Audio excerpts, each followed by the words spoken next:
নমস্কার। আজ সাগর ব্লকে রুদ্রনগর অঞ্চলে কমলপুর গ্রামে একজন চাষি ভাইকে আমি কালো হলুদ দিচ্ছি 1 কেজি। তোমার নাম? তাপস প্রধান। বাড়ি কোথায়? বাড়ি পুরুষোত্তমপুর, হরিবঞ্চ।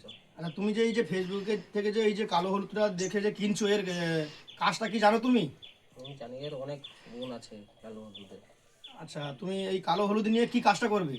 এই পান বাগানে দেবো। পান বাগানে কিছু উপকার আছে, তাই তো? হ্যাঁ।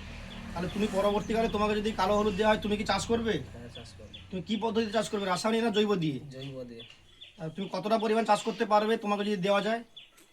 10 কাঠা মতন চাষ করতে পারবো। তাহলে তোমাকে এই কালো হলুদ আমি আর 2 মাস পর তোমাকে আমি দেবো। তাহলে তুমি ওটা কি চাষ করে সাগর ব্লকে বিভিন্ন চাষি ভাইদের এই কালো হলুদটা দিতে পারবে তুমি? হ্যাঁ, হ্যাঁ। এটা একটি লাভজনক ব্যবসা এই কালো হলুদ। এই কালো হলুদের উপকার অনেক আছে। আমাদের নরেন্দ্রপুর কৃষি বিজ্ঞান কেন্দ্রে আমাদের দেবব্রত বাবু 1 কেজি ওনাকে কালো হলুদ দেওয়া হয়েছিল। উনি ওখান থেকে টেস্ট করেছে এবং ওখান থেকে কিছু সায়েন্টিস্টরা এসেছিল এই সাগর ব্লকে আমার কাছে। অনেকে পিএইচডি করবে এবং অনেকে এই কালো হলুদ নিয়ে ওরা কিছু কমপ্লিট করবে।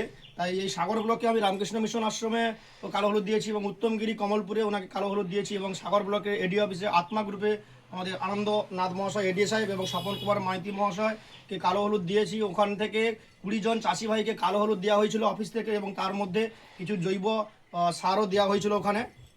তো আমি বলবো সাগর ব্লকে বিভিন্ন চাষি ভাইরা এই কালো হলুদটা নিন, পানের অনেক উপকার হয়। ধন্যবাদ।